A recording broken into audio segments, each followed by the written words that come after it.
넌 도대체 누구야? 부인, 전부터 말하려 했습니다. 말하려 했다고? 그럼 왜 지금까지 숨겼어? 내가 널 뭐라고 생각했는지 알아? 난 널 믿었어. 그렇게 하지 말았어야 했습니다. 하지 말았어야 했다고? 넌 지금도 날 가지고 놀잖아. 처음부터 거짓말이었어? 넌 그냥 또 다른 놈들 중 하나였던 거야? 아닙니다. 저는 부인을 지키기 위해 온 겁니다. 웃기지 마. 지킨다. 넌 날 속였어. 넌 날 배신했어. 부인, 날 그렇게 보지 마십시오. 내가 널 어떻게 봐야 하는데? 넌 대체 누구냐고? 장호가 다시 돌아왔습니다. 뭐라고?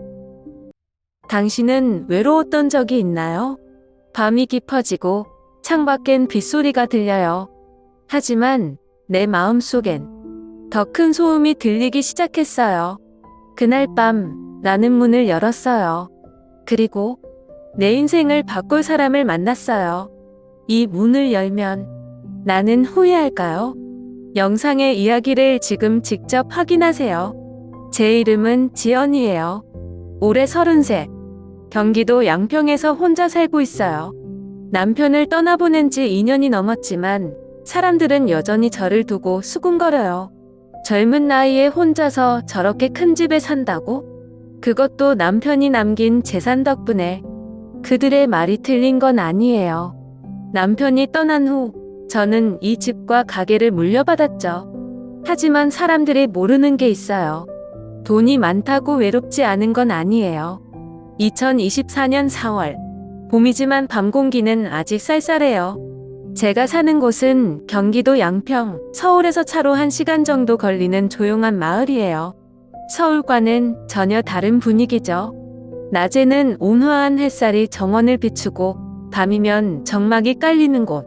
남편과 함께 살 때는 이곳이 참 따뜻했어요. 우리 둘만의 공간이었고 작은 정원에서 커피를 마시며 시간을 보내곤 했어요.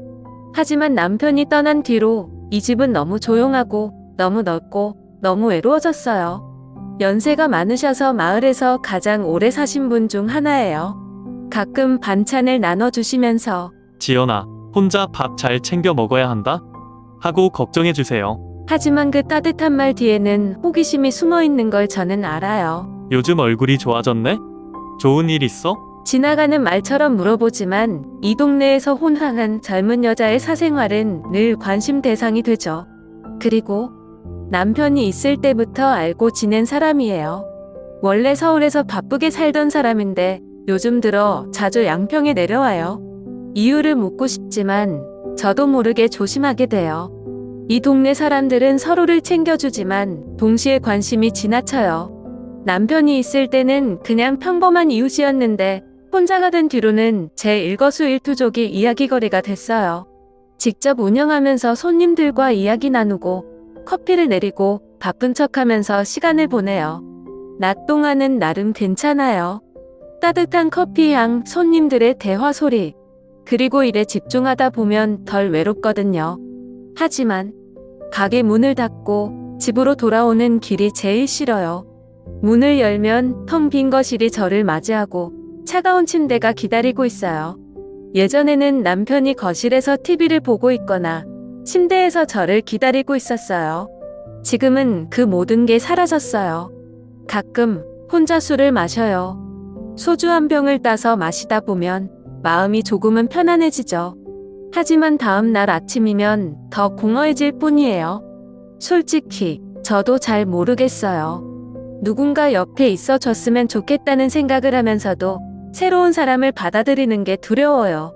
만약 누군가 내 곁에 오면 사람들은 또 뭐라고 할까? 아직 남편 떠난 지 얼마 안 됐는데 재산 많은 과부라서 남자들이 꼬이는 거 아냐? 그런 소리가 들릴 게 뻔해요. 그래서 저는 여전히 조심스럽게 그리고 외롭게 살아가고 있어요. 2024년 5월, 봄이 끝나고 여름이 다가오는 시기였어요. 낮에는 햇살이 따갑고 밤이 되면 시원한 바람이 불어오는 계절. 제 카페 옆에는 작은 텃밭이 있어요. 남편과 함께 가꾸던 곳인데 그가 떠난 뒤로 혼자 관리하기엔 너무 벅찼어요. 올해는 유독 일이 많았어요. 날씨가 좋아서 그런지 작물들이 쑥쑥 자라는데 그만큼 손이 많이 갔죠. 혼자서는 도저히 안 되겠다. 결국 일손을 구하기로 했어요. 마을 슈퍼에 농장 및 카페 보조 모집 공고를 붙였죠. 몇 날 며칠 동안 여러 명이 찾아왔어요. 어르신들. 경험은 많았지만 오래 일하기엔 체력이 부족해 보였어요. 젊은 사람이랑 같이 일해야지. 난 힘들어. 대학생들. 단기 아르바이트 개념으로 왔지만 텃밭 일은 생각보다 힘들었죠. 죄송해요. 생각보다 일이 너무 힘들어서요. 도시에서 온 사람들. 커피 만드는 일엔 관심이 있어 보였지만 농사일에는 영손을 못 대는 눈치였어요. 이런 일은 처음 해봐서요. 그렇게 몇 날 며칠을 보내고 솔직히 좀 지쳤어요. 이렇게까지 사람 구하기가 힘든가? 그런데 그날도 마찬가지였어요. 아침부터 지원자가 몇 명 왔다 갔고 저녁이 가까워질 무렵 마지막으로 한 사람이 더 온다는 연락이 왔어요. 그리고 그가 나타났어요. 서구. 키가 크고 탄탄한 몸을 가진 남자. 햇볕에 그을린 피부, 선명한 이목구비.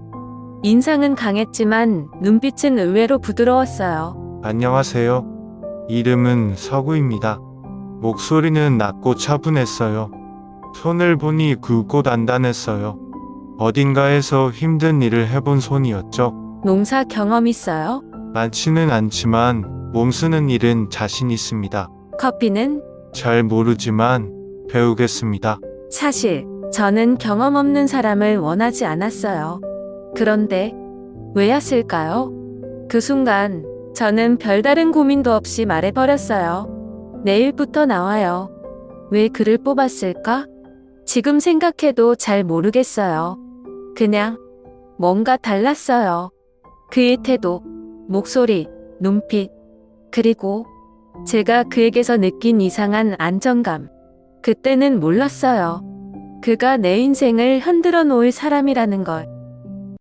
양평의 여름은 서울보다 훨씬 빨리 찾아와요. 낮에는 땀이 비 오듯 흐르고 밤이 되면 창문을 열어놔도 더운 바람이 들어오죠. 그해 여름, 내 마음에도 이상한 열기가 돌기 시작했어요. 서구가 우리 집에 온 지도 한 달이 넘었어요.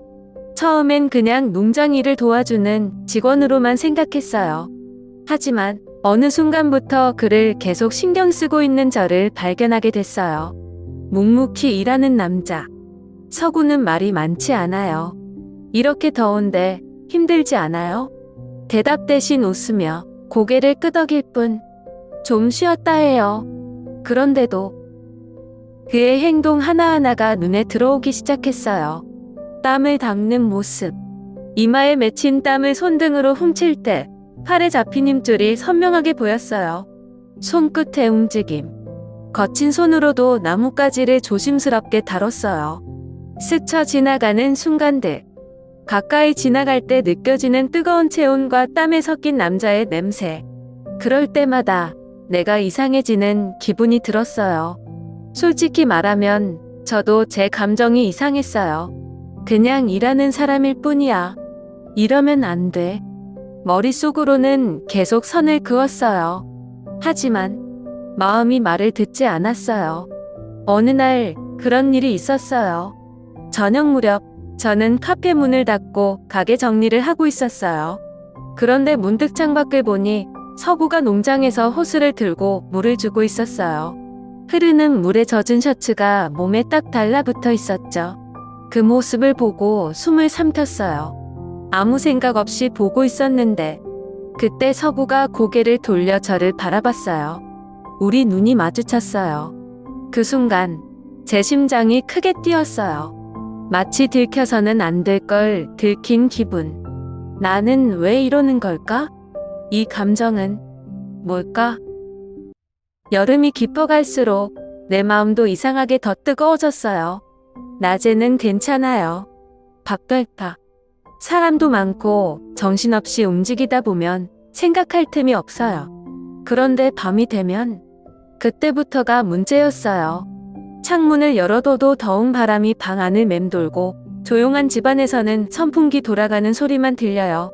그리고 내 머릿속에는 온통 서구의 모습뿐이었어요. 그날 밤도 마찬가지였어요. 잠이 오지 않아서 뒤척이고 있는데 문득 창문 밖으로 불빛이 보였어요. 아직 안 잤나? 카페 옆 창고를 개조한 작은 방. 서구가 머무는 곳이었어요. 나도 모르게 몸이 먼저 반응했어요. 슬리퍼를 신은 채 조용히 문을 열고 밖으로 나왔어요. 발소리를 죽이며 문 앞에 섰을 때 안에서 작은 한숨 소리가 들렸어요. 그리고 쿵, 뭔가 부딪히는 소리. 나는 그 순간 문을 두드리기도 전에 그냥 열어버렸어요. 서구는 침대 옆에 앉아 있었어요. 땀에 젖은 머리카락, 살짝 풀어진 셔츠, 그리고 나를 보고 놀란 얼굴. 부인, 왜 여기 계세요? 부인. 그가 나를 그렇게 부를 때마다 나는 알 수 없는 감정이 들었어요. 나도 몰라요. 정말 몰랐어요. 그냥 이대로 돌아가고 싶지 않았어요. 나는 천천히 다가갔어요. 서구 씨. 그가 숨을 삼키는 게 보였어요. 나는 그냥 안 됩니다. 그의 목소리가 낮고 단호했어요. 나는 당황해서 멈춰섰어요. 왜, 부인은? 저는 그냥 일하는 사람입니다. 그래서 이러면 안 됩니다. 그가 주먹을 꽉 쥐었어요. 눈빛이 흔들리고 있었어요. 부인은 후회할 겁니다. 나는 아무 말도 할 수 없었어요. 거절당했다. 그 순간 이상하게 자존심이 상했어요. 나는 아무 말 없이 돌아섰어요. 방으로 돌아와서도 잠을 잘 수가 없었어요. 창밖을 보면서 계속 생각했어요. 내가 뭘 잘못했지? 정말 후회할까? 아니, 후회하고 있는 건 오히려 서구가 아닐까? 그날 밤 나는 결국 뜬 눈으로 밤을 새웠어요. 창밖은 흐렸고 공기는 촉촉하게 무거웠어요. 마치 내 마음처럼. 아침이 되자마자 나는 일부러 아무렇지 않은 척 카페로 나갔어요. 커피를 내리고 손님들을 맞이하고 동네 사람들과 가벼운 인사를 나누고, 하지만 머릿속엔 온통 서구 생각뿐이었어요. 그런데 서구가 나를 찾아왔어요. 나는 일부러 눈을 피하며 대답했어요. 왜요? 어젯밤의 일이 떠올라서인지 목소리가 예전 같지 않았어요. 그런데 그의 표정이 심각했어요. 어제와는 다른 느낌. 부인, 저 드릴 말씀이 있습니다. 나는 그제야 서구를 제대로 쳐다봤어요. 무슨 일인데요? 그는 깊이 숨을 들이마셨다가 조용히 말을 꺼냈어요. 제가 이곳에 온 건 단순히 일을 하기 위해서가 아닙니다. 네? 사실은 부인을 지키기 위해 왔습니다. 부인을 지킨다고요? 나는 어이가 없어서 웃음이 나올 뻔했어요. 서구 씨, 그게 무슨... 그런데 그의 눈빛이 흔들림 없이 단단했어요. 장호, 기억하시죠? 장호. 그 이름을 듣자마자 몸이 저절로 굳었어요. 장호는 우리 집에서 오래 일하던 관리인이었어요. 남편이 있을 때부터 함께했던 사람이라 나는 그를 믿었어요. 하지만 남편이 떠나고 얼마 지나지 않아 수상한 일이 생겼어요. 회사 자금이 이상하게 빠져나갔고 집안 물건이 하나둘 사라지기 시작했어요. 관리비 명목으로 돈을 빼돌린 흔적도 발견됐어요. 그 사실을 알았을 때 나는 장호를 불러서 직접 물었어요. 이게 다 무슨 일이야? 그때 장호는 태연하게 대답했어요. 오해십니다. 부인, 저는 그럴 사람이 아닙니다. 하지만 내 직감이 말해줬어요. 그는 거짓말을 하고 있었다. 결국 나는 장호를 내보냈어요. 그리고 그 이후로 나는 몇 번이나 이상한 느낌을 받았어요. 밤늦게 창문 밖에서 인기척이 들리거나 누군가 나를 지켜보는 듯한 기분이 들거나, 하지만 그 모든 걸 그냥 기분 탓이라고 생각했어요. 그런데 지금 서구가 그 이야기를 하고 있었다. 장호가 부인의 재산을 노리고 있었습니다.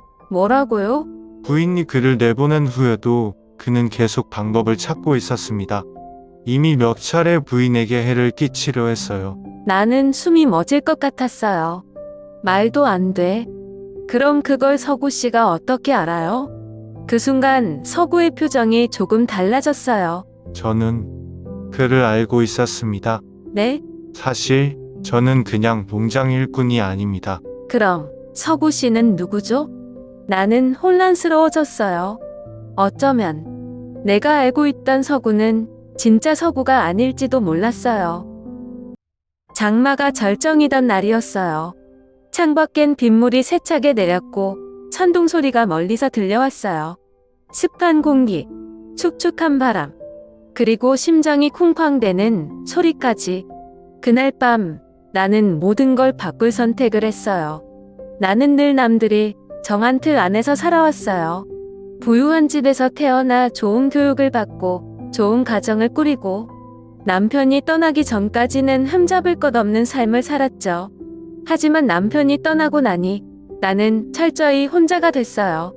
주변 사람들은 나를 불쌍한 과부로 봤어요. 친척들은 내 재산에만 관심이 있었어요. 관리인 장호 같은 사람들은 나를 이용하려 했어요. 나는 언제부터인가 사람을 믿지 않게 됐어요. 그런데 서구는 달랐어요. 저는 부인을 지키기 위해 여기 온 겁니다. 그가 처음 그 말을 했을 때 나는 믿지 않았어요. 하지만 시간이 지날수록 그가 나를 바라보는 눈빛, 행동, 그리고 태도가 가식이 아니라는 걸 깨달았어요. 그는 나를 동정하지도 나를 이용하려 하지도 않았어요. 그저 내가 무너지지 않도록 조용히 옆에서 나를 지켜주고 있었어요. 그날 밤 빗소리가 창을 두드리는 소리를 들으면서도 나는 망설이지 않았어요. 나는 그를 찾아갔어요. 그는 이미 깨어 있었어요. 우리 둘은 한동안 아무 말도 없이 서로를 바라봤어요. 나는 숨을 깊이 들이마셨다가 솔직하게 물었어요. 서구 씨, 이제도 나를 거절할 건가요? 그는 아무 말도 하지 않았어요. 하지만 이번엔 그는 물러서지 않았어요. 조용히, 그러나 확실하게 내 쪽으로 걸어왔어요. 나는 미래가 어떻게 될지 몰랐어요.